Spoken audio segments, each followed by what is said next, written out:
Hello, welcome to Heart Magic, Living with Bicuspid Aortic Valve. It's funny that I never remember the title of my own show. Welcome. I am gonna make a quick video today. I gotta get into the gym and start working out. I had a question over Facebook, and I've gotten this question quite a bit. They ask, what did my doctors say when they found out that I had used stem cells for my bicuspid aortic valve for treating my heart failure? Well, the good news, I wish I could have seen the original doctors that I had seen, because they were trying to ignore the fact that I was asking about stem cells, and they were really going through great lengths to kind of coerce me into just doing the surgery right away. Because that's the only thing that they can legally recommend. Their hospital will probably fire them for advocating for me to go do stem cells. It's just the way it is. My next doctor is a bit more mad scientist type, and I like this guy because he's very honest, forthcoming. He listens. He's like, what are you doing as far as experimental stuff goes? He's actually curious.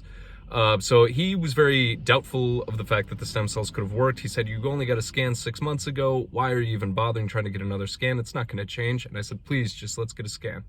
I got the scan, and his nurse called me, and she said, well, the doctor was very pleasantly surprised, and he says that you don't need surgery anymore because your left ventricle is healed by an entire centimeter. And I go, woo! It was amazing. I went into the actual follow-up visit, and I had to actually ask for one, and because I'm assuming that he just thinks that, what do I need him for, kind of a thing. He kind of had a little bit of a, he kind of didn't know what to make of it. You know, he was flustered because his entire career he never saw somebody sort of self-starting DIY try to fix their heart situation. And the fact that I didn't need a cardiologist to go do it, I think was also like, ooh, for him. Shout out to my doctor. I think he's a great guy.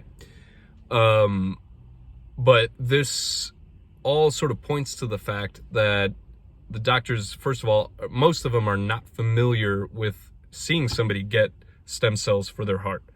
The second thing is, there's no telling what's going to happen when you get the stem cells.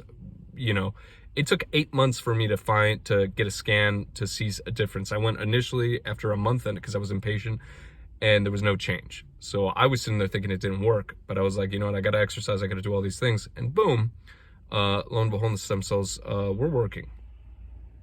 I'm sure the exercise helped to help train them on which parts need the help and everything.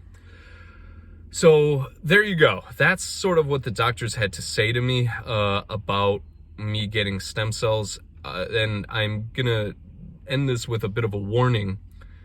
The reality is that there is the biggest challenge with getting stem cells for someone who has a serious heart condition is, if you're on the transplant list and you get stem cells, I think almost more than likely you're kicked off the list.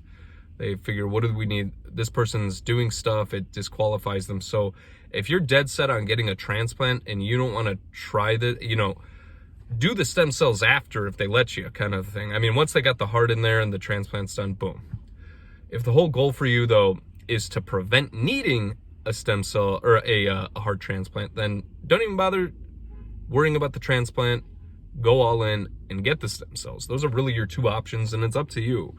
I'm not telling you what to do, but you know, in my particular case, I'm just needing a valve replaced, and I was like, screw that. I need to try these stem cells before that happens. If you want to sit there and do the same thing for your heart, you can take the risk, but if it doesn't do everything that you need to do, I mean, you might be out of luck. So that's the big warning there. Again, the goal is to not need surgery, to not need transplants, and hopefully utilize stem cells for the restorative properties that they do have. So again, my goal and everything is to restore my heart fully 100% as it is. That's why I'm going into the gym, and why I'm continuing to exercise and try to eat right and dial in my supplements and all this stuff, is because I want to restore my heart.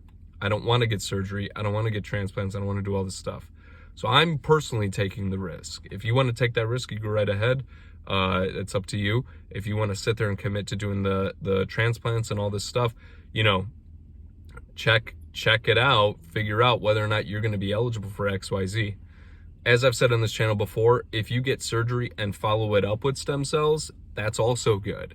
So again, my goal is not to implode the heart cardiology industry. It is to say the doctors are missing out on an opportunity here to make more money without having to do as many surgeries. Now, for a surgeon, that's like, you know, but this is the reality of life. There's always going to be competition. There's always going to be something that's going to be after these things.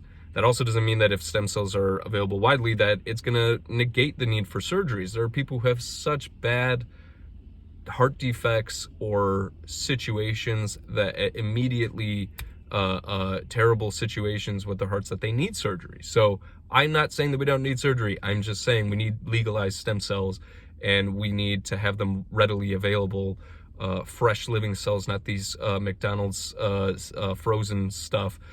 We need the real stuff out there, and I hope that you can advocate for it like me.